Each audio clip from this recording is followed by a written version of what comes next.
राकेश जी, मैं आपकी भावनाओं को समझता हूं। मैं एक चीज बोल दूं, देश की इच्छा क्या है, हमको कुछ भी करके पीओके चाहिए और पाकिस्तान के टुकड़े करने हैं, right. We have to go in a strategic way, और वो उद्देश्य भारत सरकार और भारत की सेना के दिल में है, वो होके रहेगा। आप देखते रहिए, ये मिशन खत्म नहीं हुआ है, पर हम एक जिम्मेदार नेशन है। हमको ये भी समझना है कि हमारी इमेज पूरे विश्व में क्या है, किस प्रकार से आतंकवाद की लड़ाई में भारत ने अपनी लीडरशिप पूरे विश्व में किया। ये पहली बार हुआ है कि किसी न्यूक्लियर कंट्री के सामने सीधा अटैक, आंख से आंख मिला के अटैक हुआ है और उसके पास कोई जवाब नहीं है। सुशांत शरीन जी, ये एक बड़ा बदलाव है जो रोहन गुप्ता कह रहे हैं, और मैं दो तीन बातें जोड़ता हूं, उसके आधार पर मैं चाहूंगा बात को आगे बढ़ाएं। हम देखते हैं तीनों सेनाओं की पहली प्रेस कॉन्फ्रेंस होती है, शिवतांडव स्तोत्र का होता है, से शुरुआत होती है। दूसरी प्रेस कॉन्फ्रेंस होती है, उसमें याचना नहीं रण होगा।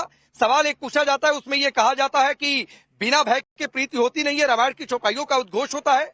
तो ये तस्वीरें आज प्रधानमंत्री मोदी जब पहुंचते हैं आदमपुर एयरबेस पर, पश्चिमी एयर कमांड की जो कैप पहनते हैं उसमें त्रिशूल का निशान है, भगवान शिव संहारक शक्ति के तौर पर है। पहलगाम जहां पर आतंकी हमला हुआ वो बेस कैंप है अमरनाथ यात्रा का। तो एक बड़ा संदेश कि भारतीय सेनाएं अलग मूड में है, सामने आओ मत।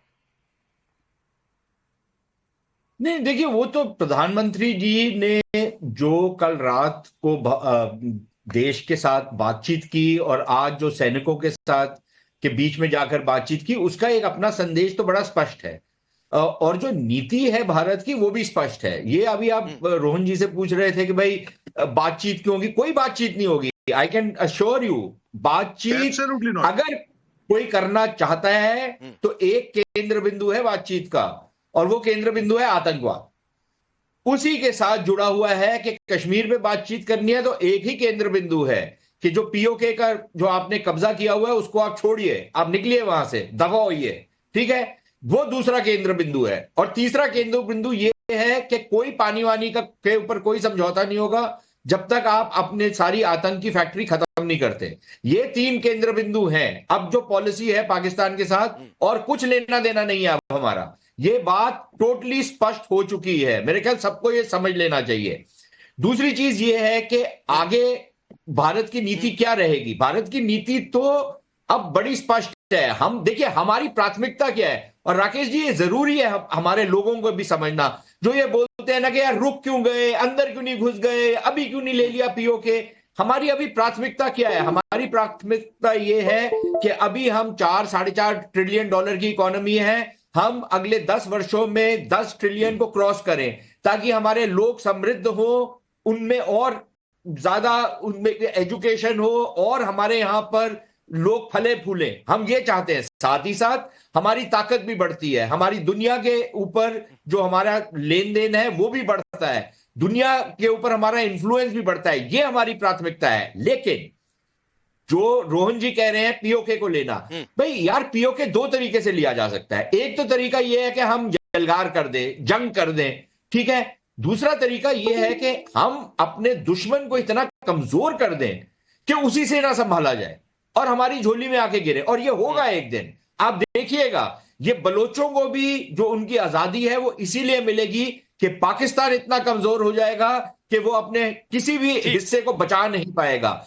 ये जो पंजाबी मुसलमान है ना, ये और इन्हीं के साथ कुछ ये जो सिंधी उनके बने हुए हैं ना, ये और इन्हीं के साथ कुछ ये जो सिंधी उनके बने हुए हैं ना, पूंछ में लटके हुए हैं बंदरों की तरह पंजाबियों के, इनको भी पढ़ना चाहिए। मियां मिट्ठू टाइप के जो लोग हैं ना, अगला वाला जो बम है, ये जो अपनी धर्मांतरण की फैक्ट्री चलाता है ना, अगला वाला बम जो इसके ऊपर। तो मुझे लगता है कि जो बातें सुशांत जी आपने कही, वो मुझे लगता है कि इंडस वाटर ट्रीटी को कैंसिल करके भारत ने वो शुरुआत कर दी कि इसको कमजोर करते जाओ करते जाओ करते जाओ करते जाओ, एक दिन वो टूट के बिखर जाए और इतने टुकड़ों में बिखरे कि लोग फिर गिरने से पहले सोचे कि ऐसा भी कोई मुल्क होता है क्या। माथुर सर आप कुछ कहना चाह रहे थे, इशारा कर रहे थे, मैं एक चीज और ऐड कर देता हूं। जो बातें मैं कह रहा था, एक तो जो आप कहना चाह रहे थे, दूसरी बात है कि भाई एक ये भी संदेश गया है कि मेड इन चाइना के भरोसे रहेंगे तो यही होगा।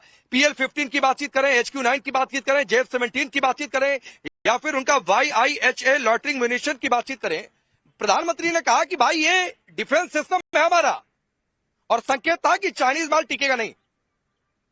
हाँ, बिल्कुल बिल्कुल बिल्कुल। देखिए जो मैं कहना चाह रहा था उसका थोड़ा सा सुशांत जी ने उसको कवर कर लिया। मैं ये कहना चाह रहा था, देखिए जो मैसेजेस गए हैं वो पूरे विश्व को गए हैं, और ये बिल्कुल साफ मैसेज है। सबसे बड़ी बात है कि हमने आतंकवाद की कीमत बढ़ा दी, the cost of terrorism has been enhanced. दूसरा बिल्कुल क्लियर कट उन्होंने कहा था, जो डीजीएमओ और इन्होंने बात की थी, उन्होंने साफ कह दिया था कि आप if you do anything we will, the devastation that we will do will be much more than that anything। तो ये बात बिल्कुल क्लियर मैसेज गया है भारत के रिजॉल्व का, भारत की कैपेबिलिटी का, भारत के। और इसमें देखिए बहुत हमने बहुत सारी चीजें इंक्लूडेड थी, हमारे सैटेलाइट इंफॉर्मेशन सेंटर जो सिस्टम्स थे, हमारा electronic warfare, electronic counter measure इतने कमाल के रहे कि उससे बहुत बेहतरीन हमको रिजल्ट्स मिले। अब जब जो आपका प्रश्न है वो इसी से कनेक्टेड है। अब देखिए एक चीज होती है जो इक्विपमेंट होता है, दूसरा उस इक्विपमेंट के पीछे बैठा हुआ इंसान होता है। मैं आपको ये 7 मई वाला उदाहरण आपके चैनल पे 2-3 बार दोबारा मैं कहना चाहता हूं कि जब हुआ तो उस समय 12 दिन तक भारत और पाकिस्तान के बीच में टेंशन रह चुका था।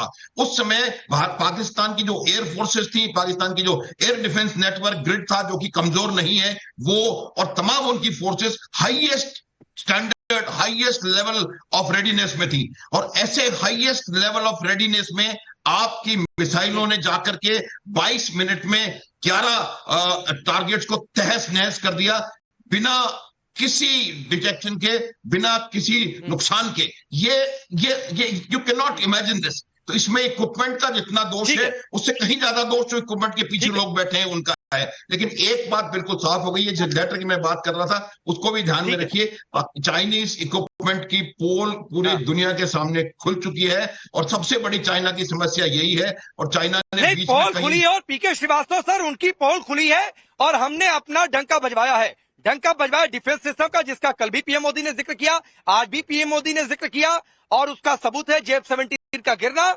और सबसे बड़ी बात है एक और सेंटेंस उसमें प्रधानमंत्री का ऐड करना कि आतंकी और उनके सरकारी जो समर्थक है अलग करके नहीं देखेंगे, एक ही करके देखें कि एक ही तराजू में तोलेंगे, दोनों एक ही हैं।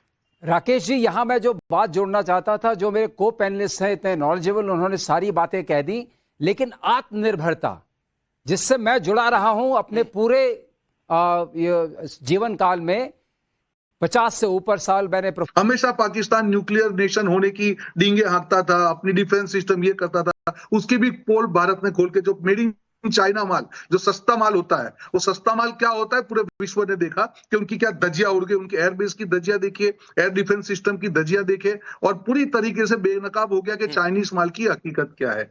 तीसरी इंपॉर्टेंट चीज, एक मैसेज ये भी गया कि भारत सक्षम है किसी भी प्रकार के हमले को जवाब देने के लिए, वो कहीं से भी हो, हवा से हो, जमीन से हो, कहीं से भी हो, वो हमारी सिस्टम की स्ट्रेंथ हमको मालूम चल गई। चौथा मोस्ट इंपॉर्टेंट चीज राकेश, जब से ये मिशन चालू हुआ डे 1 से सरकार का क्लैरिटी था कि हमारी लड़ाई आतंकवाद के खिलाफ है। डे 1 पे जब 7 तारीख को हुआ, हमने युद्ध नहीं किया, हमने 7 तारीख को भी स्पेसिफिक प्रिसाइज हमले करके उनको ये कहा कि देखिए हम नहीं चाहते कि इसको हम लंबा खींचे। उस दिन भी अजीत डोभाल का स्टेटमेंट आया, उन्होंने स्ट्रिक्टली कहा कि हम नहीं चाहते हैं। जब पाकिस्तान ने सामने किया उसका वापस हमने जवाब दिया एयरबेस में हमला करके, और तब भी हमने ये कहा कि हम नहीं चाहते कि हमला हम करें। अब जब पाकिस्तान ने हमले रोक दिए, हमने उसका जवाब देना बंद कर दिया। तो मुझे नहीं लगता है कि कहीं पे भी जो एक आप एक्सपेक्टेशन, आपकी बात बिल्कुल नहीं, लेकिन रोहन गुप्ता जी एक सवाल है, एक सवाल है सर, मैं उसमें एक चीज ऐड करना चाहता हूं, इसका भी आप जवाब दे दें, क्योंकि आप कह रहे हैं कि हम लंबा नहीं खींचना चाहते, तो लोग तो इस मूड में थे कि लंबा खींच दीजिए,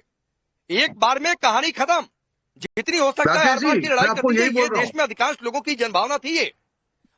हाँ राकेश जी, मैं आपने बिल्कुल सही बोला। देखिए मैंने वापस में कह रहा हूं, ये अल्प विराम है, पूर्ण विराम नहीं है। हमको पाकिस्तान के टुकड़े करने हैं, हमको पीओके चाहिए, पर हमको सरकार और सेना पे भरोसा रखना पड़ेगा कि हर चीज हर समय पे होती है।